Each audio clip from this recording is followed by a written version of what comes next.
melalui siaran digital, bayar TV, dan media streaming lainnya. Kompas TV, independen, terpercaya.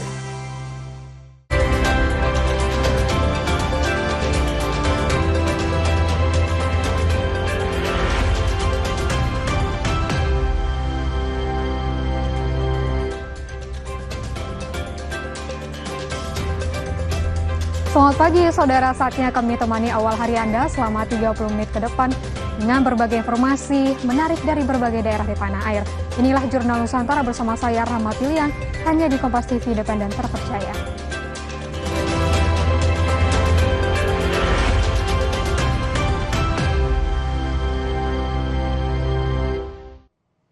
Informasi pertama, saudara, kebakaran menghanguskan 6 bangunan di kawasan padat penduduk di Samarinda, Kalimantan Timur pada Kamis sore.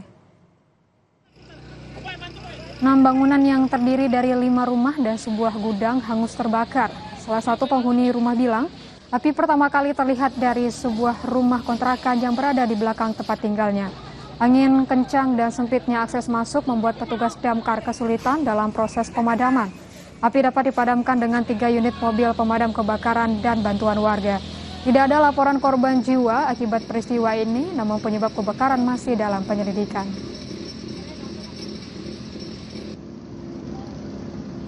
Waduh, sangat sempit sekali. Jalan tidak bisa dilalui mobil damkar yang cukup besar, hanya bisa dilalui mobil damkar yang ukuran yang lerbu dengan para relawan yang dengan PMK swasta mobil kecil. Oke, hasil pendataan sendiri seperti apa sementara ini? Terbakar data sementara itu 6 bangunan, 5 bangunan rumah tunggal, 1 bangunan bangsalan dengan 3 pintu. Data sementara. Penyebabnya ini apa, Pak? Masih belum tahu, masih belum dugaan sementara, masih belum tahu juga. Tim SAR Bali mengevakuasi WNA asal Rusia dengan menggunakan helikopter. Sebelumnya, 2 WNA asal Rusia terjebak di bawah tebing di kawasan Pecatu, Badung, Bali. Rekaman video menunjukkan detik-detik 2 WNA dievakuasi menggunakan helikopter dari dasar tebing. Usai dievakuasi, keduanya langsung dibawa ke klinik terdekat untuk mendapat penanganan medis. Sebelumnya, kedua korban tengah berenang di pantai namun terseret ombak hingga terdampar di bawah tebing terjal. Saat terjebak, korban langsung menghubungi otoritas pantai untuk meminta bantuan.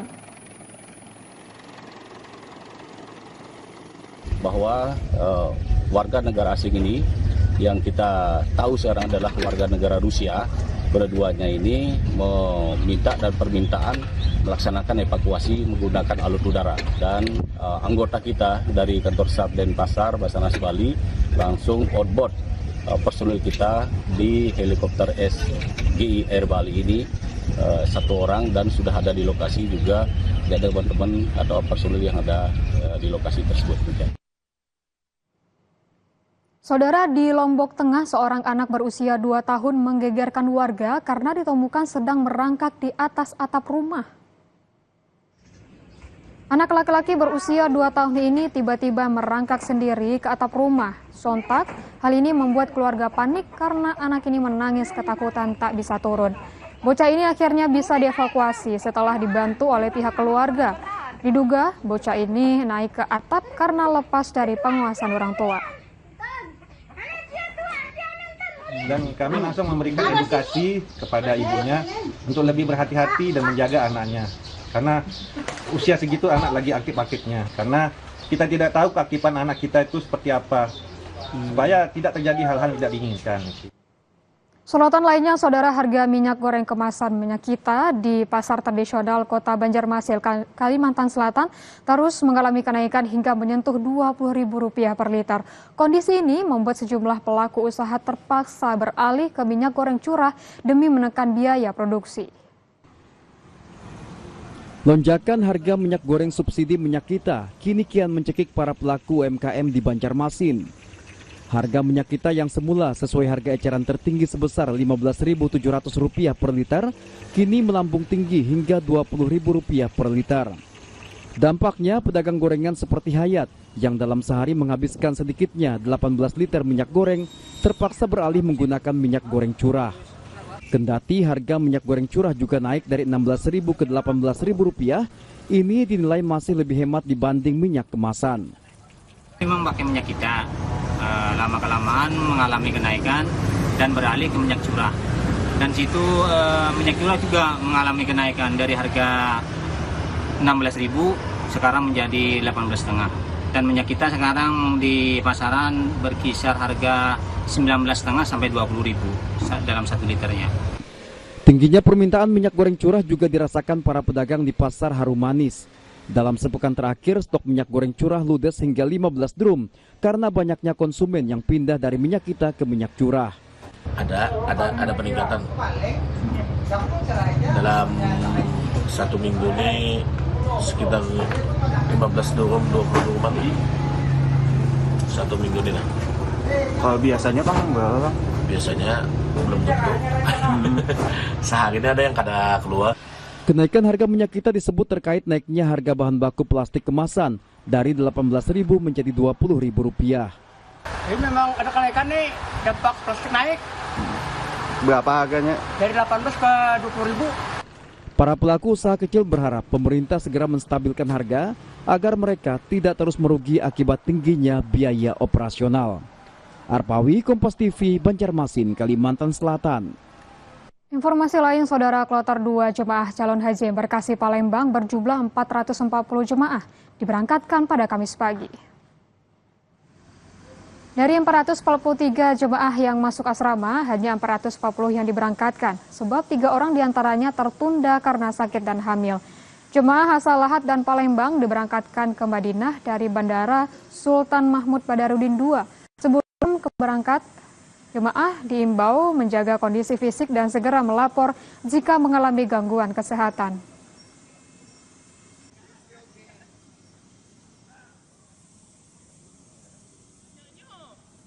Seorang penjual sayur keliling di Lampung Selatan rajin menabung selama puluhan tahun. Perjuangan panjang itu mengantarkannya mewujudkan mimpi ke Tanah Suci. Adna Yusri, warga Merbau Mataram, Lampung Selatan, menjalani kehidupan sehari-hari sebagai pedagang sayur keliling. Dari hasil jualannya yang terbilang kecil, ia menyisihkan uang secara rutin demi bisa menunaikan ibadah haji. Butuh waktu hingga 20 tahun bagi pria berusia 58 tahun ini untuk melunasi ongkos haji. Adna dijadwalkan berangkat ke Tanah Suci 5 Mei 2026. Meski bahagia, ia tak mampu menahan haru karena harus berangkat seorang diri tanpa didampingi istri. Dari uang kecil-kecil nabungin, karena sering nabungnya tiap hari ya lama-lama jadi banyak gitu. Berapa kalau nabung Pak? Ya relatif kalau pedagang sayur nih, kadang-kadang ya ada yang 5.000, 10.000 per harinya tuh. Ya, kalau lagi ramai ya bisa 20.000 gitu. Berapa lama? Berapa tahun Bapak nabung? Itu sekitar 20 tahun lah ada gitu. Ya. Tapi saya ini sedih lupa mau berangkat sendiri nggak sama istri. Saya udah ini ngomong sama ini apa di depak itu, nggak bisa kalau nggak ini kalau dadakan kayak gini harus melalui pendaftaran. Kisah Adna pun menjadi perbincangan warga. Banyak yang kagum atas kegigihannya. Mereka menilai Adna sebagai sosok dermawan. Suka berbagi, Pak. Berbaginya seperti apa, Bu? Ya kalau seandainya nanti kan ada bisa sayur kan, daripada dibuang besok-besok kan, lebih kasihin nama tetangga.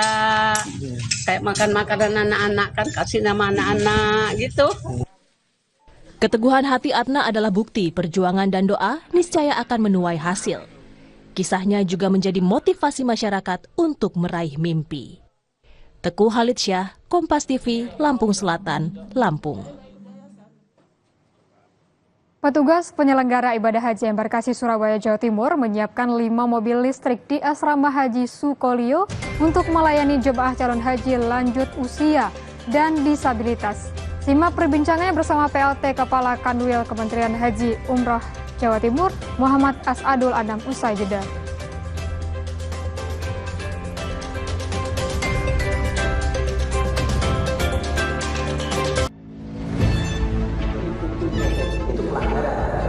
Zamannya sekarang perilaku korup ada di BUMN kita. Jangan lompat ke kesimpulan tanpa menjelaskan dirinya. Saya anak buahnya Prabowo. Gaji tidak naik ya. Hanya 5.000 orang. Bahwa hal tersebut tidak boleh. Bola Liar setiap Jumat pukul 8:30 malam, live di Kompas TV. Ketahui berita dan informasi seputar kekhasan, gagasan, tantangan, serta inovasi di 38 provinsi dan 514 kabupaten kota di seluruh tanah air yang terajut menjadi inspirasi bagi bangsa. Berbagai informasi aktual dan menarik dari berbagai daerah di tanah air dalam Jurnal Nusantara. Ikuti Jurnal Nusantara setiap hari pukul 6:30 pagi, live di Kompas TV. Di Kompas TV.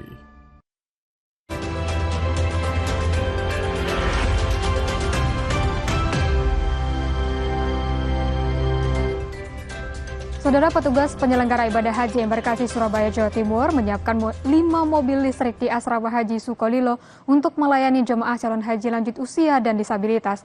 Kendaraan ini untuk keperluan antar jemput dari kamar di asrama hingga mengantar sholat di masjid.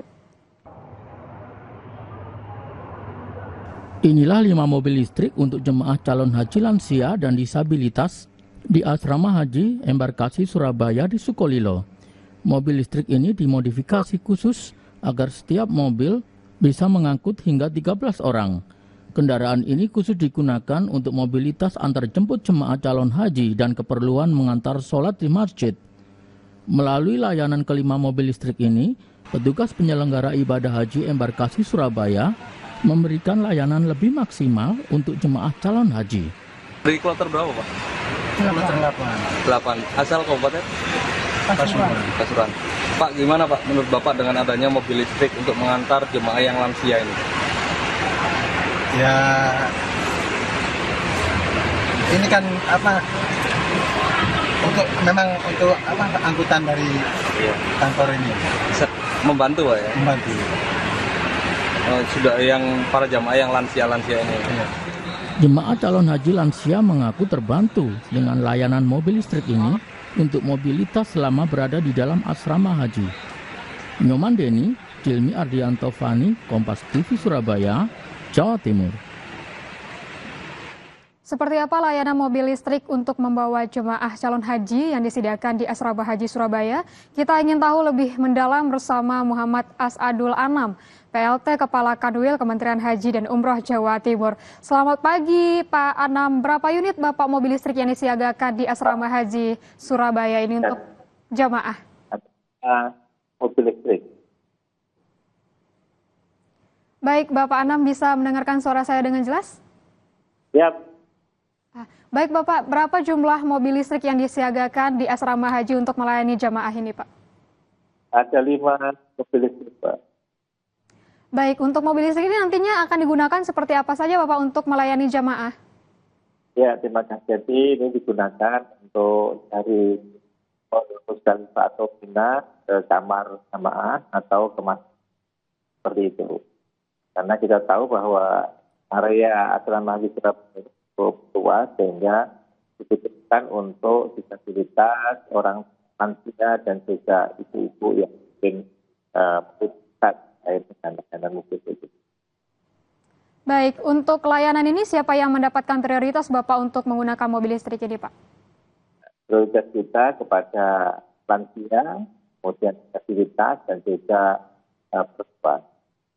Sebagaimana tagline haji kita saat ini, ramah disabilitas dan ramah perempuan. Baik, sejauh ini apakah keberadaan mobil listrik ini sangat membantu mobilitas kedatangan jemaah Pak di asrama haji? Sangat membantu. Jadi kita tahu bahwa jemaah kita ini kan rata-rata 50% itu kan lansia. Jadi banyak di antara mereka yang kemudian dan batasan berat, maka kita gunakan ini untuk melakukan mobilitas dari hall penerimaan kamar mereka atau dari hall penerimaan langsung ke masjid. Nah, ini sangat penting sekali. Apalagi beberapa hari ini hujan. Sehingga mereka juga sangat membantu dengan adanya mobil listrik. Bagaimana respon dari calon jamaah Bapak terkait dengan adanya fasilitas mobil listrik ini yang disediakan oleh dari asrama haji ini sendiri Pak? Sangat senang. Karena bisa jadi satu rombongan jumlah 10 orang itu bisa diterima langsung, bisa diangkut satu mobil sama-sama dengan satu restu mereka seperti itu. Baik, selain mobil listrik Bapak yang disediakan, apa ada fasilitas baru juga yang disediakan di Asrama Haji Surabaya, Pak?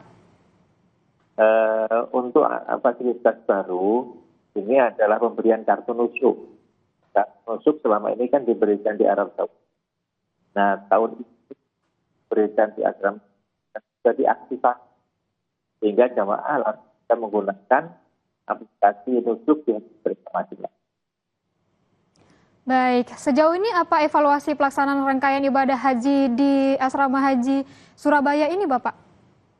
Jadi perlu kami sampaikan bahwa dengan tagline kita ramah lansia, disabilitas dan perempuan, maka tidak hanya mobil listrik yang kita siapkan, tapi juga makanan. Makanan ini ada makanan yang khusus orang lansia yang kita tidak makan nasi yang seperti orang sehat, maka disediakan nasi yang lebih guna untuk para lansia. Sudah kita siapkan.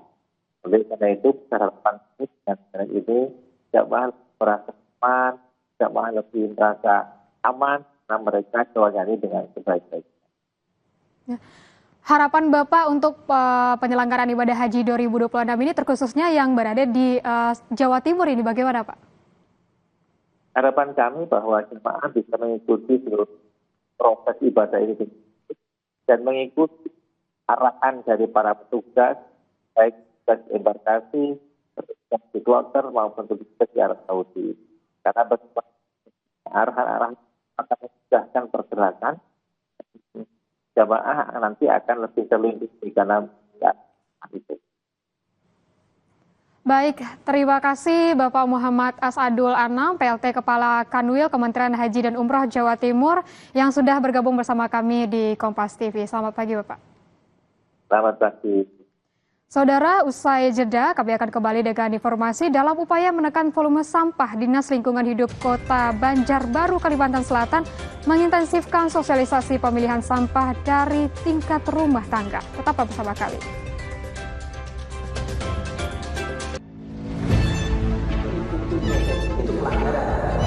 Zamannya sekarang perilaku korup ada di BUMN kita. Jangan lompat ke kesimpulan tanpa menjelaskan dirinya. Saya anak buahnya Prabowo. Gaji tidak naik kan? Hanya 5.000 orang. Bahwa hal tersebut tidak boleh. Bola Liar setiap Jumat pukul 8:30 malam live di Kompas TV. Ketahui berita dan informasi seputar kekhasan, gagasan, tantangan, serta inovasi di 38 provinsi dan 514 kabupaten kota di seluruh tanah air yang terajut menjadi inspirasi bagi bangsa. Berbagai informasi aktual dan menarik dari berbagai daerah di tanah air dalam Jurnal Nusantara. Ikuti Jurnal Nusantara setiap hari pukul 6:30 pagi live di Kompas TV. Sajikan dalam kemasan lebih cantik. Cerita Rasa Sabtu 25 April pukul 10:30 siang di Kompas TV.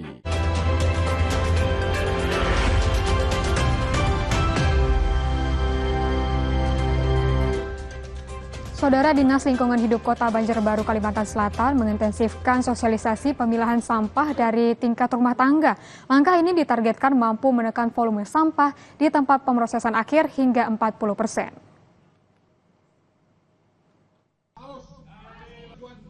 Kini, memilah sampah dan mengelola mandiri sampah organik di rumah menggunakan fasilitas seperti komposter, lodong, dan metode lain menjadi kewajiban warga kota Banjarbaru. Langkah ini sebagai upaya mengurangi jumlah sampah yang masuk ke tempat pembuangan sementara atau TPS dan tempat pemrosesan akhir atau TPA. Dominasi sampah basah selama ini menjadi penyebab tingginya volume sampah karena bobotnya lebih berat. Artinya masyarakat yang lapisan paling dasar, istilahnya ibu-ibu rumah tangga, itu memahami betul seperti apa memilah sampah yang benar, terutama organik dan anorganiknya, bahwa organik itu wajib dikelola di rumah tangga.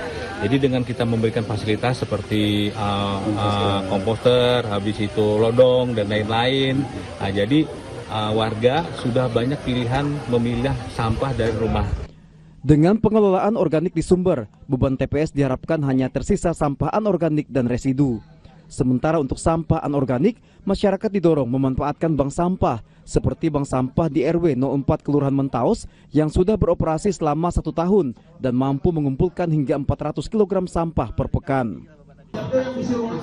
Kami di RT 2 sudah mulai mengumpulkan memilah sampah itu memang sudah sekian 6 bulan terakhir, tapi tidak masif seperti sekarang. Nah di 4 RT ini kami serempak menjalankan ini. Hari ini kami bagikan ke warga. Masing-masing warga dapat 1 unit yang pilihannya. Program ini diuji coba di Kelurahan Mentaos, Kecamatan Banjarbaru Utara dengan cakupan 6 RW dan 28 RT dalam 6 bulan ke depan.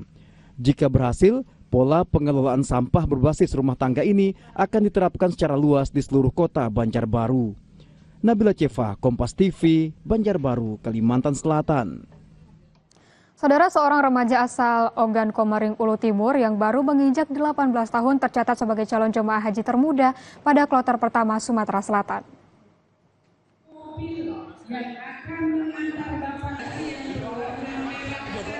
Senyum bahagia terpancar dari Muhammad Khotibul Umam Azam Zami di Asrama Haji Palembang. Remaja asal Oku Timur ini tercatat sebagai jemaah haji termuda kloter pertama Sumatera Selatan. Azam berangkat bersama kedua orang tua dan kakaknya setelah penantian keluarga selama 14 tahun. Alhamdulillah senang. Karena persiapannya apa aja, misal kan di pesantren ini ngaji atau apa gitu? Ya ngaji. Ya semuanya minta doa itu. Jadi haji yang mabrur. Jadi haji yang mabrur. Sang ayah Kamali mendaftarkan Azam sejak 2012 saat masih berusia 3,5 tahun. Keberangkatan sempat tertunda pada 2025 karena usia belum memenuhi syarat demi berangkat bersama sebagai satu keluarga. Aslinya kemarin harus berangkat, cuman kemarin itu masih kurang 3 bulan, 18 tahun, maka waiting list nggak bisa untuk berangkat. Alhamdulillah, bahkan nggak minta motor, nggak minta mobil, tapi mintanya haji. Ya, orang tua senang betul. Jadi langsung saya punya greget yang tinggi, akhirnya tahun itulah saya daftarkan untuk naik haji. Kini Azam yang masih berstatus santri siap menunaikan ibadah haji dalam kondisi fisik yang prima. Muhammad Reza Pahlevi, Kompas TV, Palembang, Sumatera Selatan. Dan saudara, 30 menit sudah kami awali hari Anda dengan sejumlah informasi dari berbagai daerah di tanah air. Kami akhiri Jurnal Nusantara, saya Rahma Piliang, tetaplah di Kompas TV, independen terpercaya.